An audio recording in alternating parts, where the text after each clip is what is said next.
In this episode, there will be information about a market structure called perfect competition.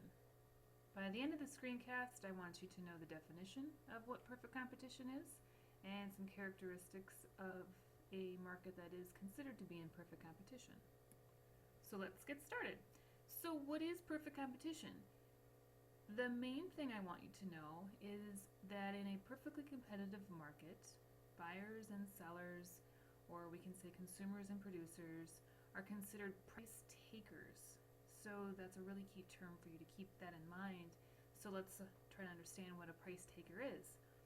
It essentially means that nobody, no one individual or no consumer or no producer can do anything to affect the price. So in a sense, the law of supply and demand is really the basis for a perfectly competitive market. So where the buyer and the supplier are willing and able to either sell or to buy the item that is what we call equilibrium.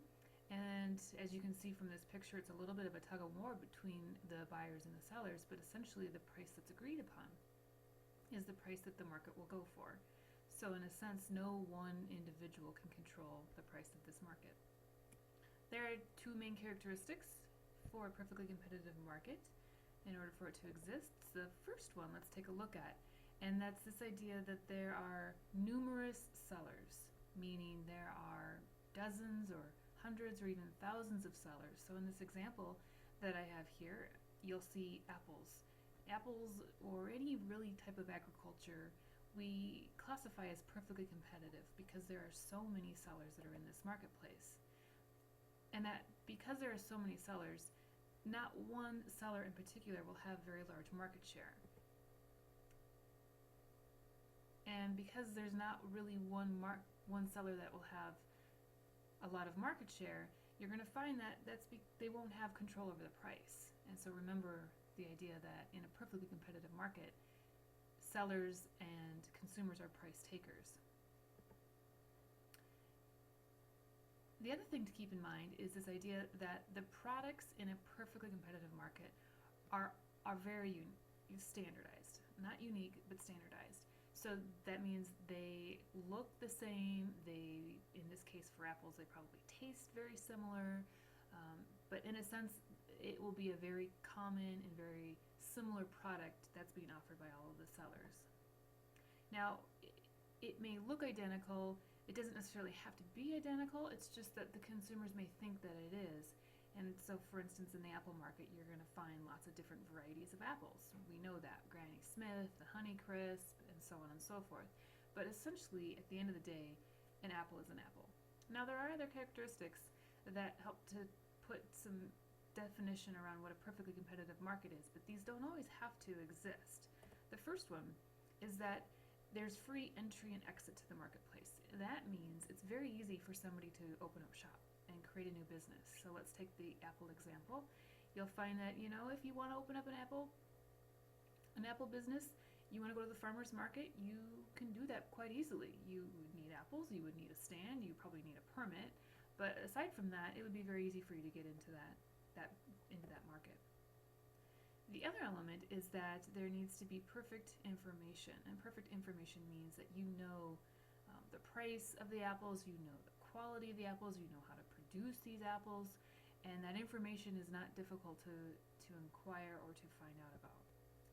This last characteristic, no long-run economic profit. So as the screen indicates, it says that any profits being earned would cause other firms to enter into this market. So let me explain what I mean by that.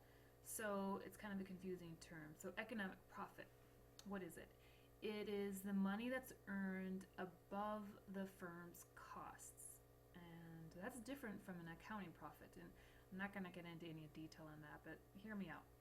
So it seems that simply breaking even is not attractive. So meaning you're not earning any additional profits. So why would anybody want to stay in a market if you're not really earning any profits? But remember, as an entrepreneur in a smaller market, perhaps that your costs are going to already be embedded into your firm's costs. So that means that as the owner, you're still getting a salary. But you're not earning anything above and beyond what the market value is for you.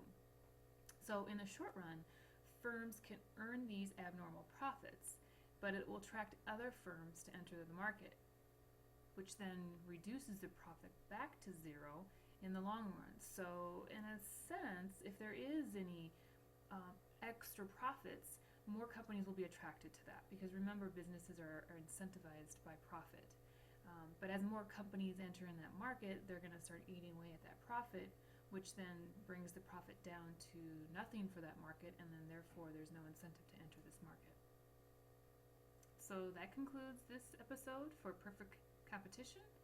If you're ready to move on to the next activity, do that. If not, and you still feel unsure and you have some questions, then please post your questions on our Moodle forum.